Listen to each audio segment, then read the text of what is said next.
여러분 반갑습니다. 먼저 본문 말씀 같이 읽도록 하겠습니다. 고린도후서 5장 17절입니다. 고린도후서 5장 17절입니다. 하나님의 말씀을 들으십시오.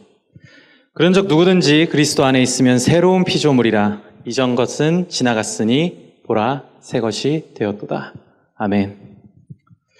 여러분 오늘은 PPT가 조금 글자가 몇 개 있는 게 있어요. 그래서 혹시 이거보다 작게 나올 거거든요. 그래서 뒤에 있으면 안 보일 수가 있으니까 지금 자리를 만약에 옮기실 수 있으면 앞으로 와서 보실 분들은 앞으로 와주시면 지금 옮기면 좋습니다. 10, 9, 8, 7, 6, 5, 4, 3, 2, 1. 네, 알겠습니다. 남수 형제 감사해요. 네.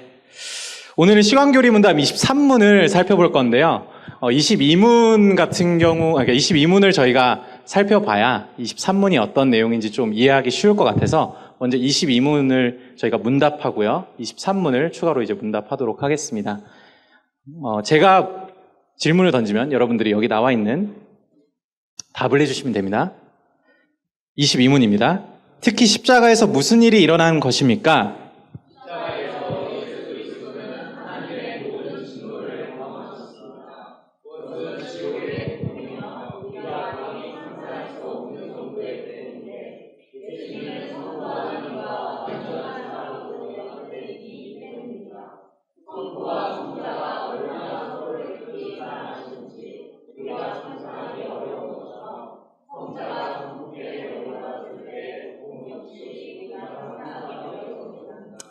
네, 오늘 살펴볼 23문입니다. 제가 질문 드릴게요. 그 결과로 세상에 어떤 일이 일어났습니까?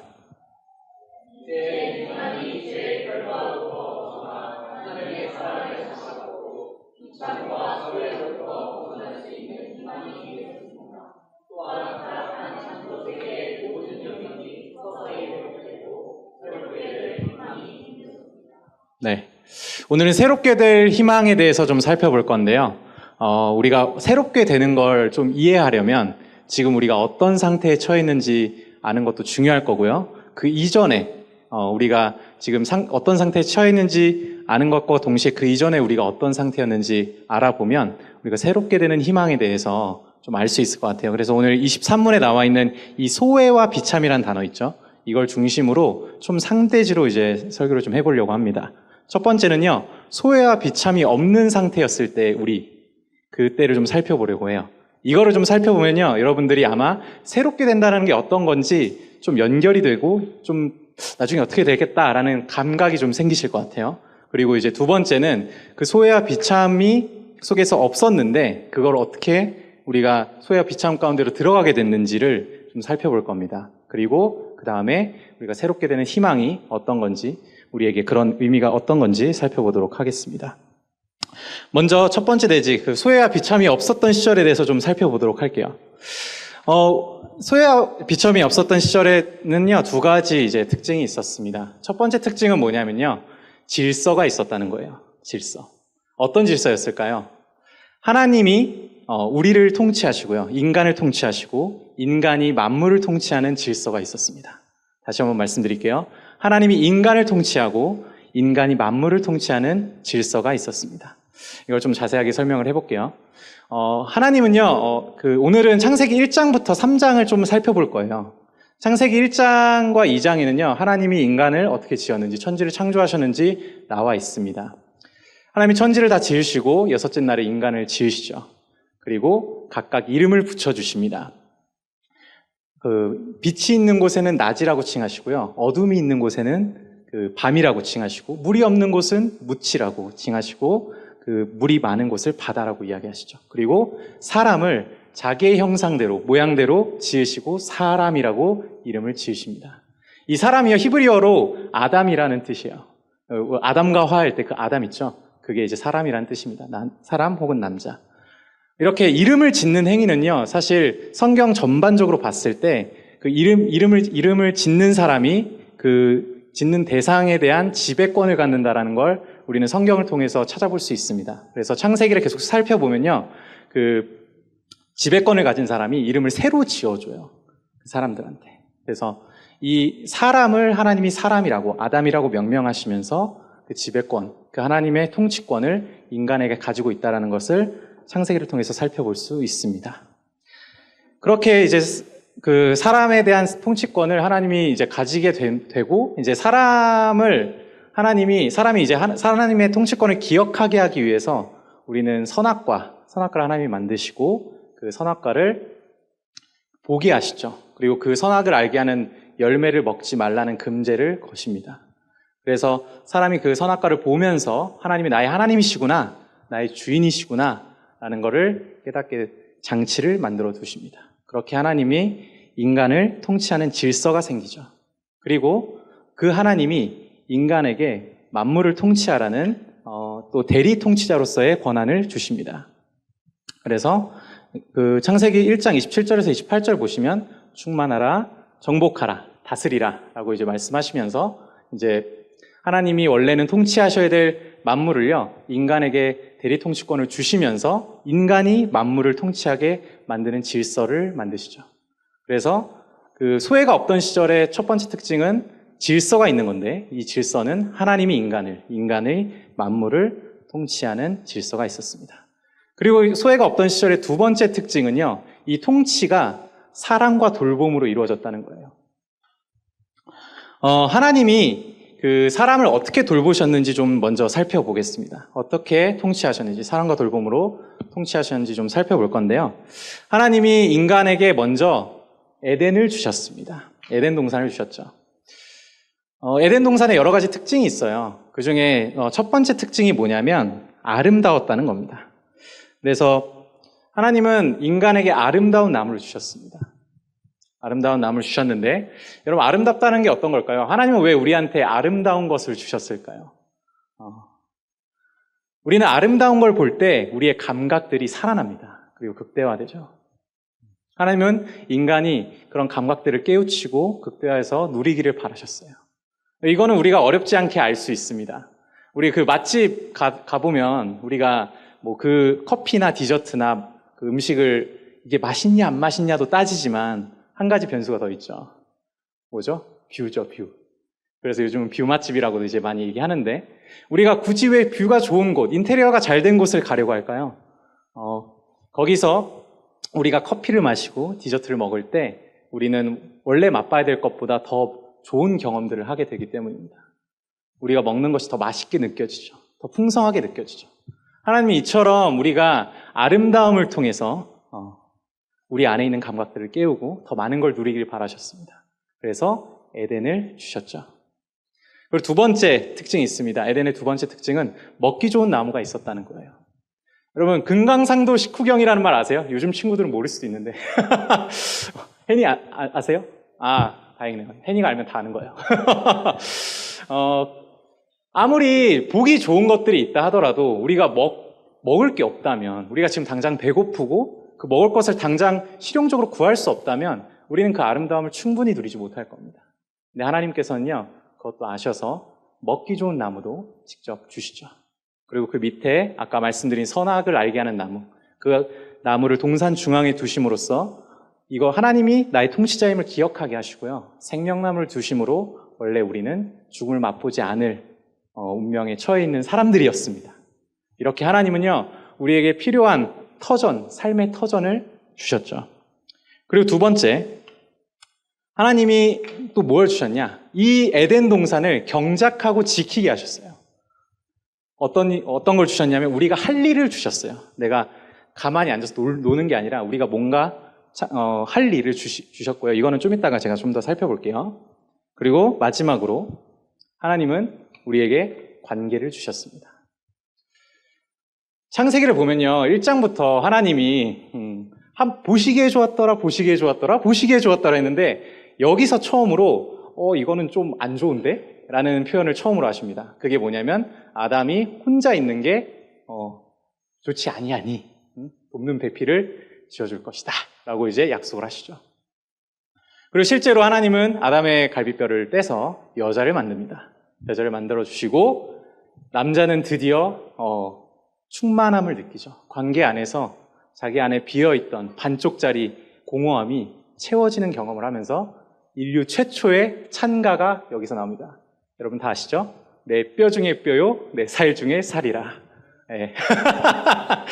그래서 하나님은요, 이렇게 사람을 통치하실 때 사랑과 돌봄으로 통치하셨어요. 우리에게 삶을 살 수 있는 아주 좋은 터전을 주셨고요. 우리가 할 일을 주셨고요. 그리고 우리에게 관계를 주셨죠. 이렇게 이 하나님의 질서, 하나님이 사랑과 돌봄으로 인간을 통치하는 질서 안에서 사람은 가장 사람다울 수 있었습니다. 가장 인간다울 수 있었죠. 그러면은 그 다음, 인간이 만물을 통치하는 방법은 어땠을까요? 우리 한번 살펴볼까요? 하나님은요, 하나님이 인간을 통치하듯이 인간도 만물을 그렇게 통치하기를 바라셨습니다. 이게 아까 살펴봤던 창세기 2장 15절인데요.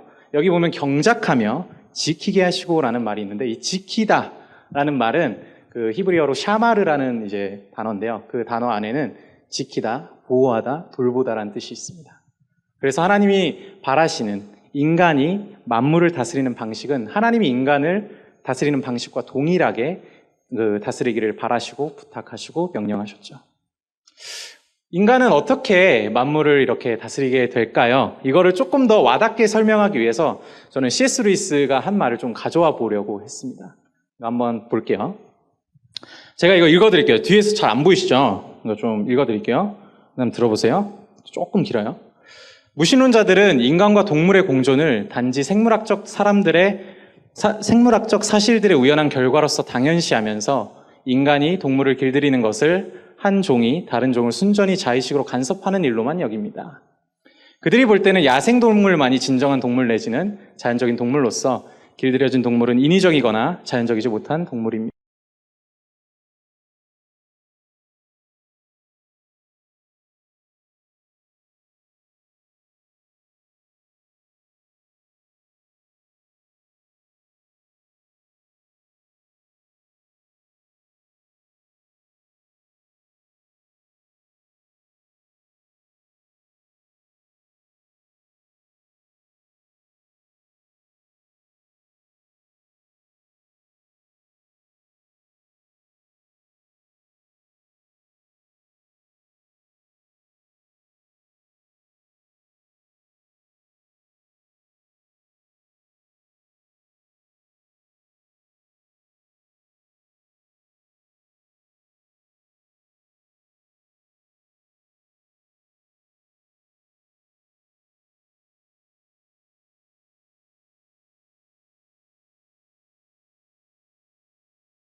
스스로 하나님의 질서에서 소외되는 길을 선택합니다.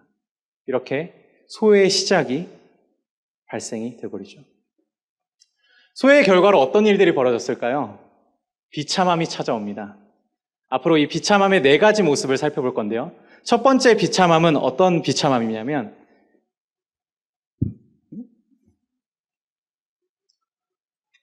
인간은 이때부터 하나님으로부터 소외된 이때부터 수치심과 죄책감을 늘 달고 사는 존재가 되었습니다. 아담과 하와가 그렇게 선악과를 먹고 눈을 떴을 때 그들은 제일 먼저 느꼈던 감정이 뭐였냐면 수치심이었어요. 여러분, 수치심이 어떤 감정이죠? 수치심은요, 부끄러움과는 약간 결이 달라요. 수치심은 내 존재 자체가 잘못됐다라는 어떤 부끄러움입니다. 존재에 대한 이야기죠. 그래서 아담과 하와는 그 선악과를 먹는 즉시 자기 존재가 뭔가 잘못됐음을 직감합니다. 하나님의 질서 밖으로 나왔을 때 자기 존재가 뭔가 잘못됐음을 직감하고 그 수치심을 느끼고 그걸 가리려고 하죠. 그래서 무화과 나뭇잎을 묶어서 치마를 엮습니다. 그리고 어떻게 하나요? 여기 보시다시피 동산나무 아래로 숨습니다. 하나님의 낯을 피해서요. 여러분, 이게 좀 웃기지 않나요? 하나님의 낯을 피하려고 나무 밑에 숨는데요. 하나님 모든 걸 아시는 분이신데. 근데 왜 숨으려고 했을까요? 아담과 하와는 알았던 겁니다. 죄책감이 들었던 겁니다. 아, 내가 하나님께 대하여 범죄하였구나. 잘못되었구나. 이걸 어떻게든 숨기고 싶은 겁니다. 그래서 숨길 수 없음을 알매도 불구하고 나무 밑으로 숨는 거죠. 그리고 여러분, 그런 숨어있는 아담과 하와를 하나님이 찾아오세요. 찾아오셔서 물어보십니다. 너네 왜 그랬니? 무슨 일이 있었던 거니? 물어보시는데 아담은 이렇게 얘기합니다. 여자가 나한테 선악과를 줘서 이렇게 됐습니다. 여자는 이렇게 얘기합니다. 뱀이 나를 속여서 내가 이걸 먹었습니다. 이 현장이 어떤 현장이죠? 책임 전가의 현장이죠. 하나님은 아마 그러시지 않았을까 싶어요. 그렇게 물어봤을 때 자기의 죄를 그냥 솔직히 고백했으면 좋겠다라는 마음으로 물어보셨을지도 몰라요. 근데 이들이 한 행동은 뭐죠? 서로에게 책임을 전가하죠. 그리고 이 책임 전가는 어디까지 이어지냐면요. 사실은 이런 말이었어요. 하나님, 당신이 주신 이 여자가 나한테 선악과를 줬습니다. 당신 탓입니다. 그리고 하와도 이렇게 얘기하는 거죠. 하나님, 만약에 당신이 그 뱀이 동산에 들어오는 걸 허락하지 않았으면 이런 일 없었을 거 아니에요. 당신이 허락한 그 뱀, 이 동산으로 들어온 그 뱀이 나를 속여서 내가 먹게 됐습니다. 하와도 동일하게 하나님 탓을 하죠. 책임 전가를 하죠. 여러분, 이게 단순히 아담과 하와만의 이야기입니까? 저는 그렇지 않다고 생각해요. 우리는 모두가 자기만 알고 있는 뭔가 잘못된 감정들과 마음들, 내면들을 알고 있습니다. 각각 너무 달라서 예를 들기도 어려워요. 내가 이 마음이 든다는 것, 이 감정이 든다는 사실을 남이 알았을 때 나는 버림받을 거야, 나는 안 좋은 사람으로 볼 거야 라는 그런 내 존재가 뭔가 잘못돼서 계속해서 올라오는 감정들, 내면들이 우리 안에는 다 있죠. 그래서 우리는 그걸 숨기고자 여러 가지 페르소나를 계속 씁니다.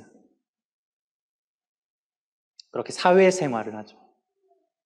수치심을 잘 가렸어요. 근데 뭐냐면 우리가 항상 완벽하게 해내나요? 아니요. 우린 누군가한테 잘못해요.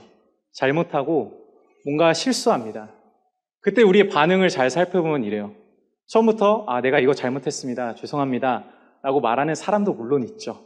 하지만 대부분은 그 사람이 알아채기 전까지는 그걸 그냥 덮고 넘어가려고 합니다. 굳이 내가 지금 가지고 있는 죄책감을 드러낼 필요가 없는 거죠. 그러다가 그 사람이 알아챘어요. 추궁하기 시작합니다. 그럼 그때 우리는 어떻게 하죠? 내가 잘못했어요가 먼저 나오기보다는 일단 변명을 하죠. 어쩔 수 없었어. 이런 상황이라서 내가 이럴 수밖에 없었어 라고 이야기하죠. 그렇습니다, 여러분. 아담과 하와가 지금 저지르고 있는, 어떻게 보면 우리가 볼 때 되게 멍청한 짓을요, 우리는요 계속해서 하고 있어요. 수치심과 죄책감 때문에. 이게 첫 번째, 인간이 소외됨으로 인해서, 하나님의 소외됨으로 인해서 겪게 되는 첫 번째 비참함입니다. 두 번째 비참함은요,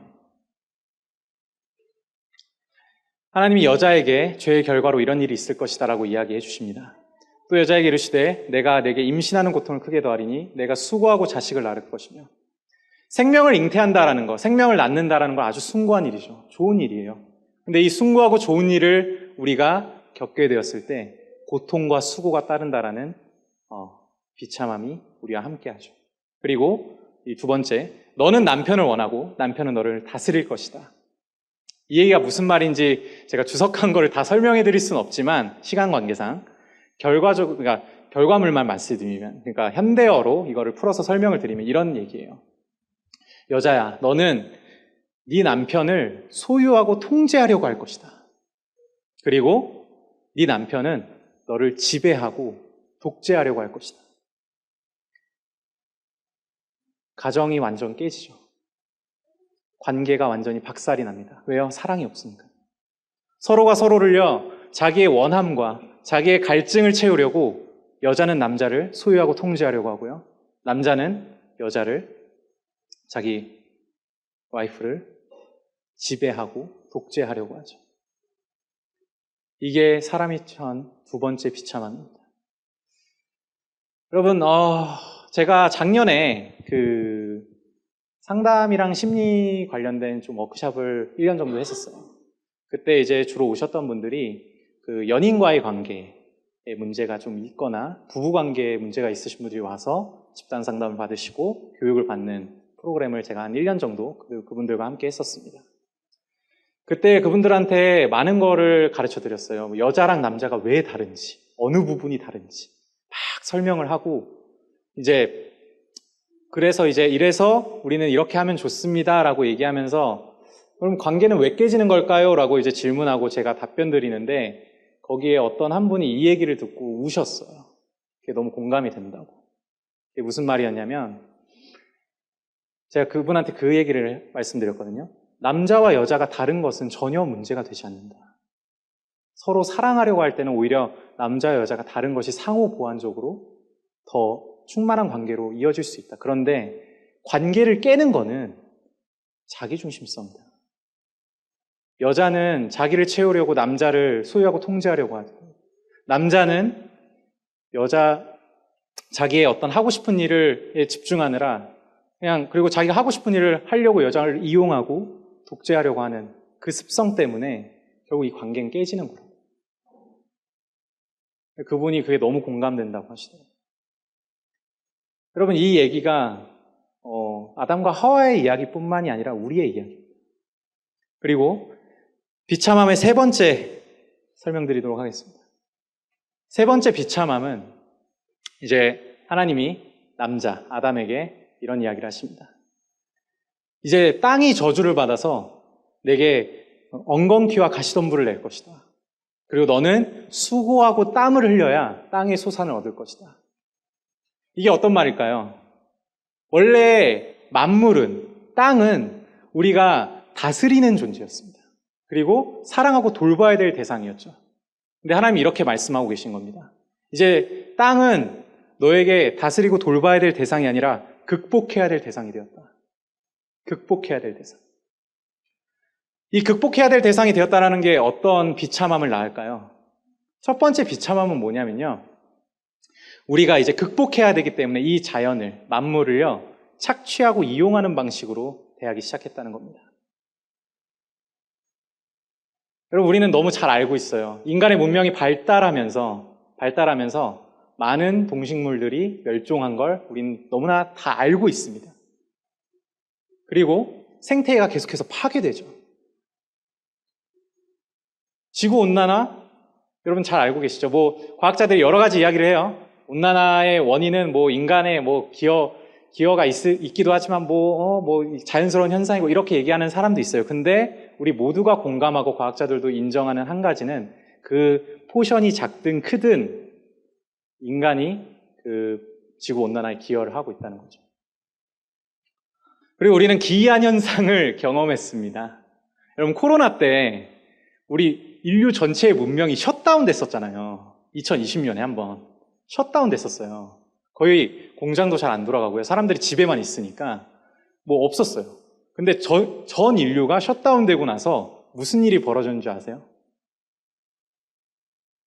베네치아 항구에 원래 물고기가 못 산대요. 없대요. 근데 베네치아 항구에 물고기가 다시 생기기 시작하고 돌고래가 돌아오고, 미얀마 해변에 멸종위기종인 거북이가 그 서식지를 형성하는 일이 발생했다고 합니다.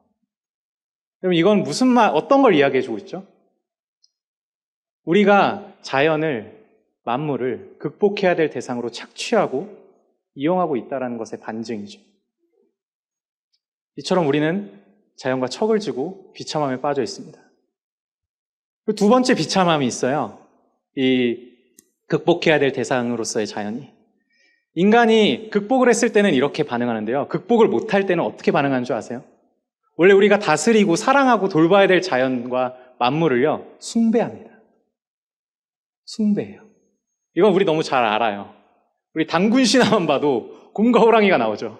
힘이 센 동물들, 그리고 영험해 보이는 큰 돌, 나무, 이런 것들에 사람들은 숭배하죠, 자연물을.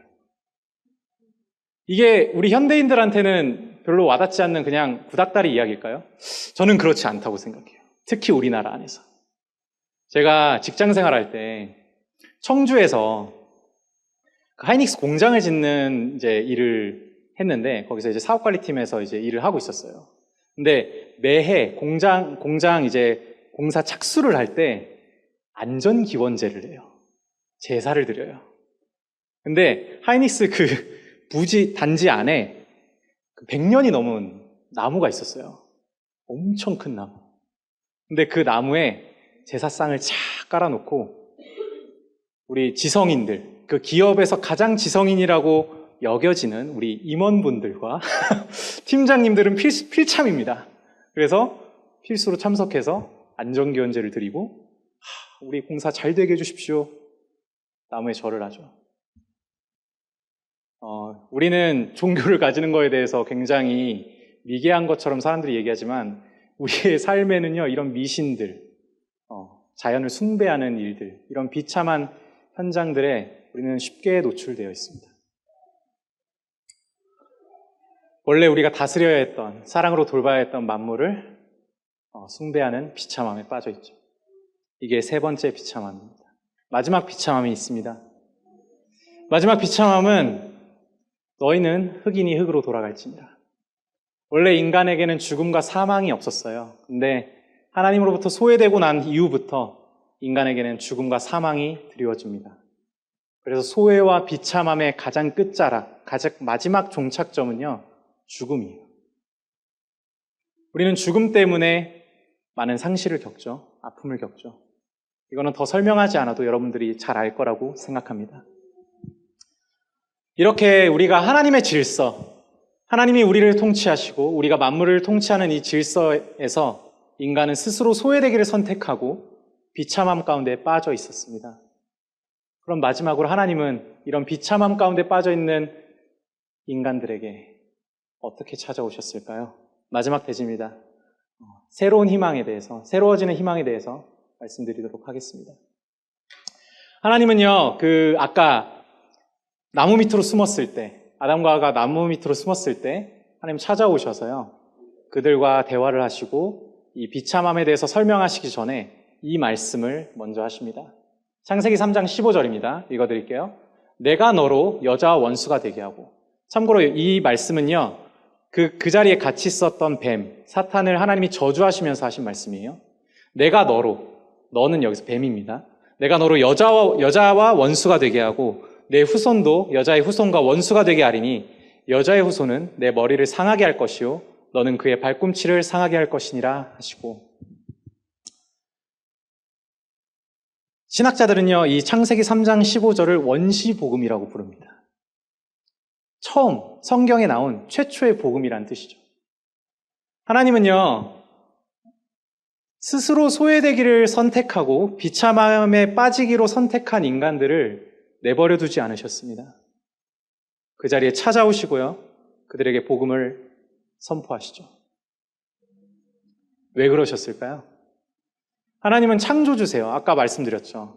천지를 창조하신 분이라고요. 근데 그분은 다 싹 다 갈아엎고 리셋, 더 나은 창조물을 만들지 뭐 라고 할 수 있는 능력도 있으셨습니다. 근데 그렇게 하지 않으셨어요. 더 피곤하고 본인이 희생해야 된 복음을 들고 그들을 찾아오시죠. 왜 그러셨을까요? 저는 이 비유가 적절한 비유일지는 모르겠으나 이거를 이해하는 데 되게 도움이 될 것 같아서 좀 가져와 봤는데요. 여러분, 반려묘랑 반려견 키워보셨나요? 키워보신 분 있으신가요? 저는 못 키워봤어요. 왜냐면 고양이 알러지가 있고요. 고양이는 알러지가 있어서 못 키우고, 강아지는요, 외로움을 많이 타서 제가 집에 오래도 못 있어가지고 외로움을 타게 만들까봐 못 키우겠더라고요. 그래서 나중에 은퇴하고 키워야겠다 이런 생각을 가지고 이제 키우는 거는 좀 포기했는데, 전 주변에서 반려견과 반려묘를 키우시는 분들을 많이 봤어요. 많이 봤어요. 그 반려견과 반려묘와 막 이렇게 그 상호작용하면서 막 이렇게 사귐을 가지면서 너무나 즐거워하는 일들이 우리 인스타 스토리에 너무 넘쳐나죠. 제 주변에도 넘쳐나고 릴스에도 넘쳐나고 우린 그걸 보면서 즐거워하죠. 아, 정말 이 주인이, 이 집사가 반려견과 반려묘를 정말 사랑하는구나, 이런 것들을 많이 영상을 보면서 느끼기도 합니다. 근데 제가 가장 사랑한다라는 걸 느낀 적이 언제였냐면요, 그런 좋은 모습을 볼 때가 아니고요, 우리가 안타깝게도 반려견과 반려묘는 사람보다 오래 못 살죠. 그래서 한 번은 보내줘야 되는 순간들이 있습니다. 근데 그때 보내주고 나서 엄청나게 슬퍼하는 주인, 집사들을 보면서 아, 이들이 정말 이 반려견과 반려묘를 정말 사랑했구나, 이런 거를 좀 알게 됐던 것 같아요. 제가 상상했던 것 이상으로 우울해지고 절망감을 느끼고 진짜 뭐 일상생활이 안 되는 케이스도 봤어요. 여러분, 하물며 우리와 종이 아예 다른 반려견, 반려묘를 사랑했을 때, 사랑했기 때문에 아픈 것이죠. 사랑했기 때문에 절망하는 것입니다. 사랑했기 때문에 우울해지는 거죠. 여러분, 하나님은요, 완벽한 사랑을 아시는 분이셨어요. 이미 삼위일체 되신 하나님은 삼위의 하나님끼리 완벽한 사랑을 이루고 계신 분이셨죠. 사랑의 궁극적인 사랑을 아시는 분이죠. 그리고 그 사랑으로 인간을 돌보고 사랑하셨습니다. 그렇다면 정말 이 소외에 대한 비참함을 인간이 더 잘할까요? 하나님이 더 잘할까요? 진짜 사랑을 아는 하나님이 이 소외와 비참을 더 크게 아십니다. 여러분, 우리는 창세기 텍스트를 읽을 때 이런 불만들을 가질 때가 있어요. 아, 하나님이 괜히 선악과 만들어가지고 인간 죄짓게 만들고 죄지은 인간 저주하고 지옥 보내는 거 아니냐. 그렇지 않아요. 아까 우린 앞에 살펴봤죠. 왜 선악과를 만드셨는지. 하나님은 인간을 사랑으로 돌보셨고 최소한의 금제, 너희가 내가 하나님인 걸 기억해야 된단다, 그 메시지를 주시기 위해서 선악과를 만들었어요. 그분은 인간이 선택한 소외와 비참, 그 너머에 있는 아픔을 너무나 잘 아셔서 참을 수 없었습니다. 그래서 당장 달려오셨죠. 아담과 하와에게. 그리고 복음을 들고 달려오십니다. 그리고 이 원시복음, 여자의 후손이 뱀의 머리를 밟고 뱀이 그 발꿈치를 물 거라라는 이 원시복음이 어디로 이어지나요, 여러분? 예수님께로 이어지죠. 성자 예수님은 성육신하셔서 동정녀 마리아에게 성녀로 잉태하시죠. 여자의 후손으로 오십니다. 그리고 그는 사람이 되셔서 소외되고 비참한 사람들을 찾아가세요.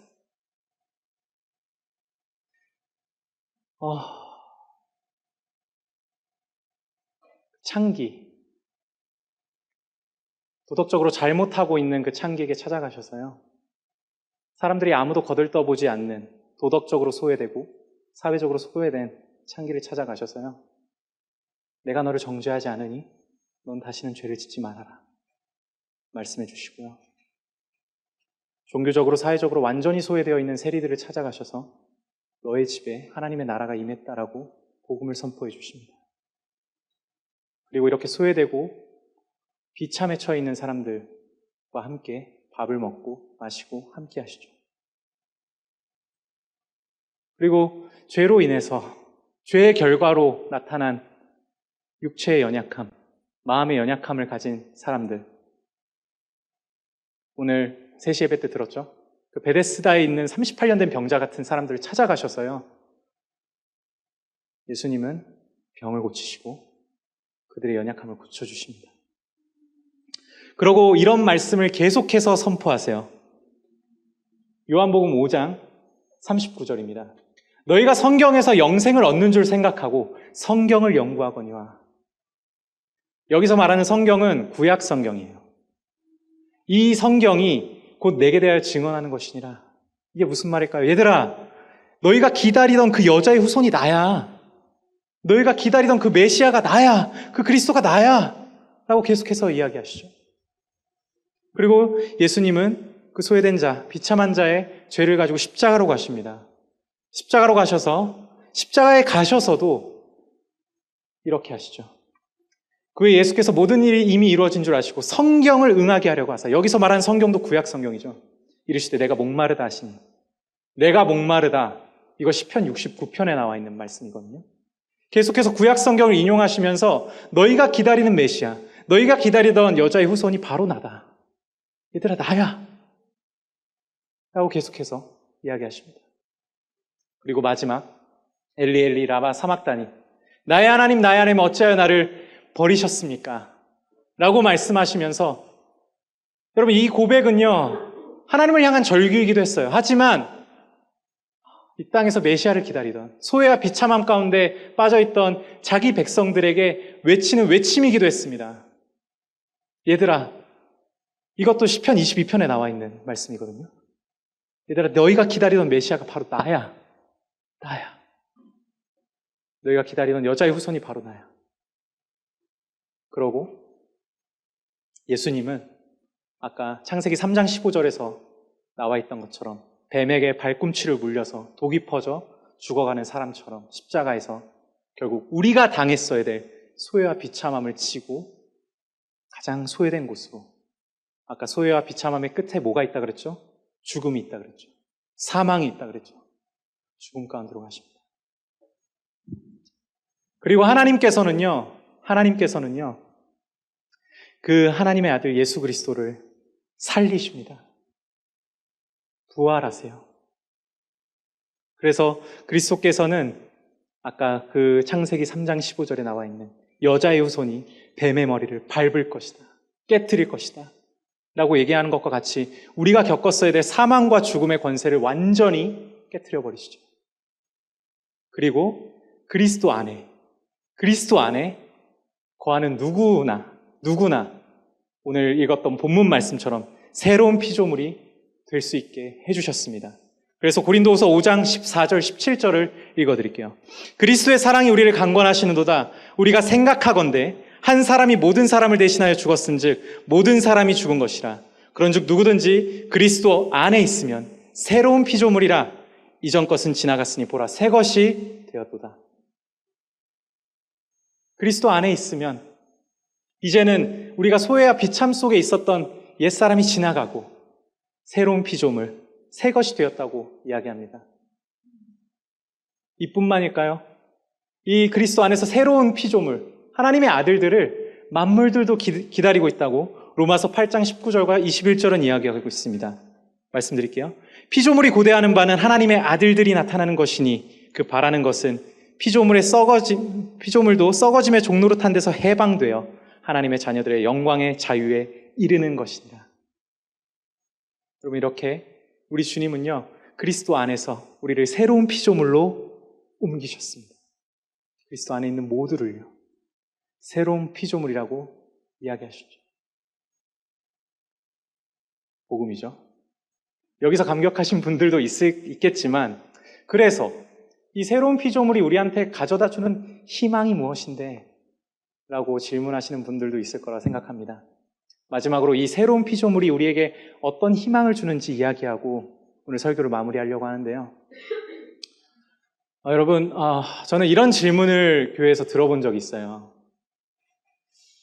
조금 현실적이고 가슴 아픈 질문이었는데, 교회 안에 장애를 가진 사람들, 그게 신체적이거나 그게 정서적이거나 내면 마음에 장애를 가진 사람들, 이 사람들을 우리가 계속해서 돌봐야 될 텐데, 이게 과연 의미 있는 일입니까?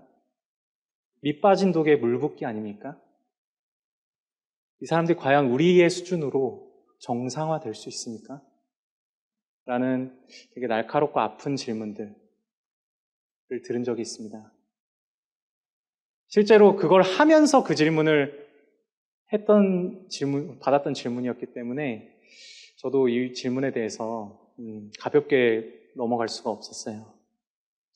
아마 일반적으로 사회에선 이렇게 이야기하겠죠. 야, 너보다 힘든 사람들 도와주면서 너한테 효능감이 느껴지지 않냐?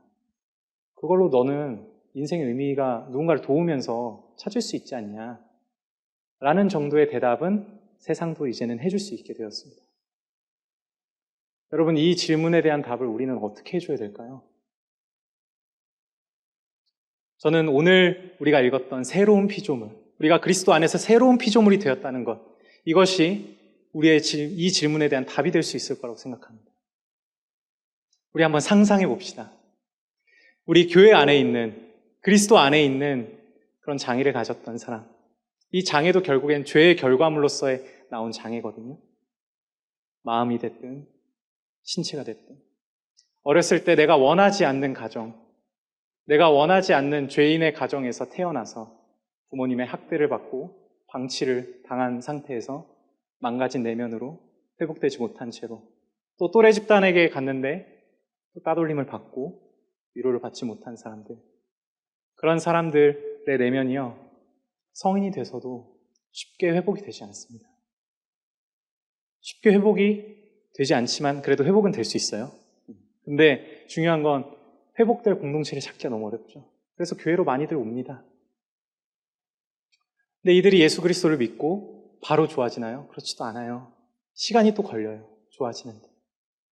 근데 이들이 결국 교회와 함께 정말 지지고 볶고하면서 결국 그리스도 안에서 새로운 피조물이 되어서 완전한 육체와 마음을 가지고 하나님 앞에 섰을 때 이들의 찬양의 제목이 무엇일까요, 여러분?